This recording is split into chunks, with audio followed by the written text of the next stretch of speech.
Halo semuanya, selamat datang di penjelasan kita kali ini. Hari ini kita bakal bongkar habis-habisan apa yang sebenarnya menggerakkan industri manufaktur.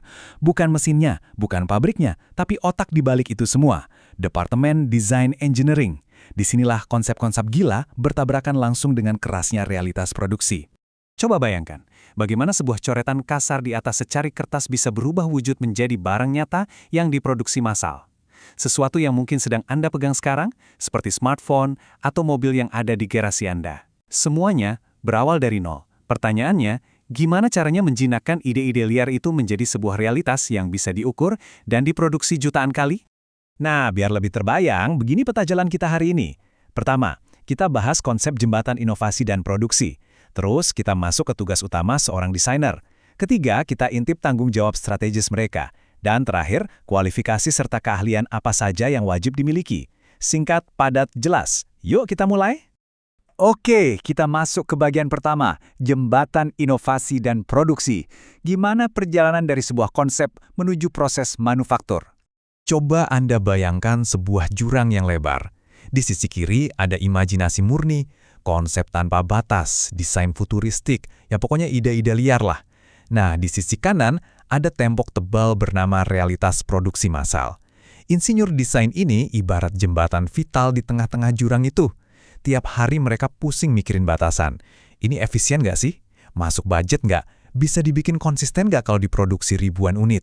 Ini benar-benar seni tingkat tinggi untuk menyeimbangkan ide brilian dengan hukum fisika dan, tentu saja, hitung-hitungan bisnis.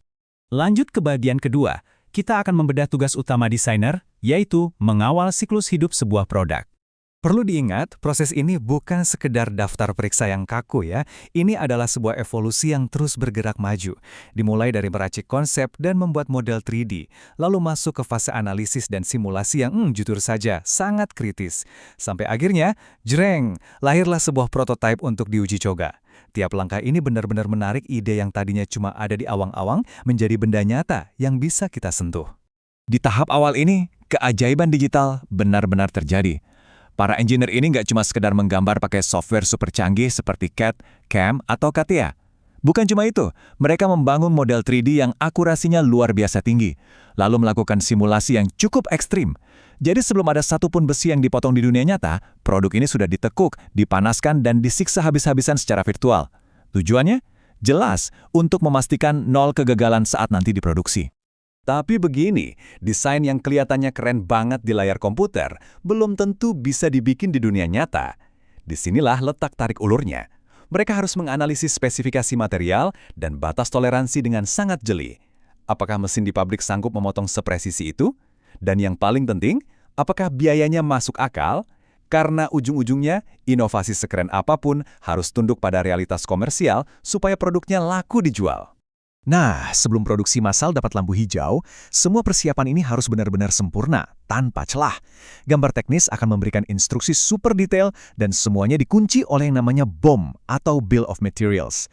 Gampangnya, anggap saja BOM ini seperti resep masakan rahasia. Kalau ada satu skrup kecil saja yang kelupaan dicatat di daftar ini, wah, seluruh jalur perakitan di pabrik bisa lumpuh total. Dari resep inilah, prototipe fisik akhirnya dibuat untuk memastikan bahwa teori di atas kertas benar-benar selaras dengan kenyataan di lapangan. Sekarang, mari kita beralih ke bagian ketiga, tanggung jawab strategis. Gimana caranya menyeimbangkan biaya, kualitas, dan segudang aturan yang ada? Percaya deh, insinyur desain itu nggak kerja sendirian di ruang kedap suara. Mereka justru adalah titik temu, semacam pusat komando dari komunikasi antar departemen. Coba bayangkan, mereka harus dengar komplain pelanggan, mencocokkannya dengan kemauan bos di kantor pusat, menggabungkan ide-ide gila dari tim R&D, memastikan semuanya lolos standar quality assurance yang ketat, dan di saat yang sama, bikin produk yang gampang dijual sama tim marketing. Wah, ini sih butuh diplomasi tingkat dewa. Dari semua keribetan diplomasi tadi, ujung-ujungnya bermuara pada satu tantangan bisnis yang krusial, VA, VE, alias Value Add dan Value Engineering. Wah, ini jujur salah satu konsep favorit saya. Intinya begini, gimana caranya Anda mengubah desain, membuang komponen yang nggak perlu, memangkas biaya produksi segila mungkin, tapi kualitas produk di mata pelanggan tetap terasa mewah dan premium? Nah, itulah keajaiban sesungguhnya dari value engineering. Selain itu, ada juga teman baiknya VIA atau VE, yaitu DFMA, Design for Manufacturing and Assembly. Gini ya, desain sehebat apapun bakal percuma kalau pekerja di pabrik butuh waktu berjam-jam cuma buat merakit satu unit. Di FMA ini, memastikan setiap sudut, setiap lekukan produk sudah dirancang sedemikian rupa supaya perakitannya kilat dan anti salah. Dan pastinya, semua itu harus tetap mematuhi standar keamanan absolut seperti ISO atau SNI di Indonesia. Gak boleh main-main kalau soal standar. Oke, kita masuk ke bagian terakhir, kualifikasi dan keahlian utama. Apakah Anda punya apa yang dibutuhkan? Setelah melihat semua kerumitan tadi, pertanyaannya, sekarang, apakah Anda sanggup mengambil peran ini? Pekerjaan ini tuh ibarat punya dua sisi mata uang.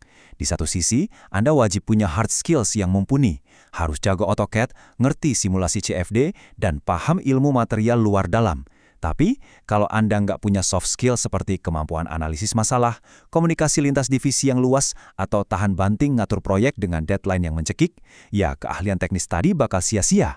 Di posisi ini, Anda dituntut jadi pemikir logis sekaligus komunikator yang ulung. Kalau bicara soal syarat dasar, gelar S1 teknik mesin atau desain produk, ditambah pengalaman manufaktur beberapa tahun itu, ya, baru tiket masuknya aja. Tapi kalau Anda punya sertifikasi tingkat tinggi seperti GD&T atau Six Sigma, nah itu baru bukti nyata seberapa presisi kerjaan Anda secara profesional. Sertifikasi ini ngasih tahu dunia kalau Anda nggak cuma jago gambar, tapi Anda benar-benar terobsesi dengan yang namanya kontrol kualitas, dan sangat fasih berbicara dalam bahasa toleransi geometris. Keren banget kan? Jadi, kalau mau dirangkum, nilai inti dari Departemen Desain Engineering ini sangatlah jelas. Mereka memikul beban berat untuk mengambil mimpi-mimpi inovatif dan membangunnya menjadi jembatan baja menuju realitas produksi massal. Pekerjaan senyap yang mereka lakukan dengan CAD dan uji coba prototipe di belakang layar sebenarnya adalah mesin pendorong utama yang menentukan apakah suatu perusahaan bisa bersaing di pasar global atau tidak. Dan ini membawa kita pada satu pemikiran terakhir. Inovasi yang sesungguhnya itu bukanlah sekedar punya ide liar di awang-awang, melainkan bagaimana kita bisa mengeksekusinya dengan sempurna di dunia nyata yang penuh dengan batasan.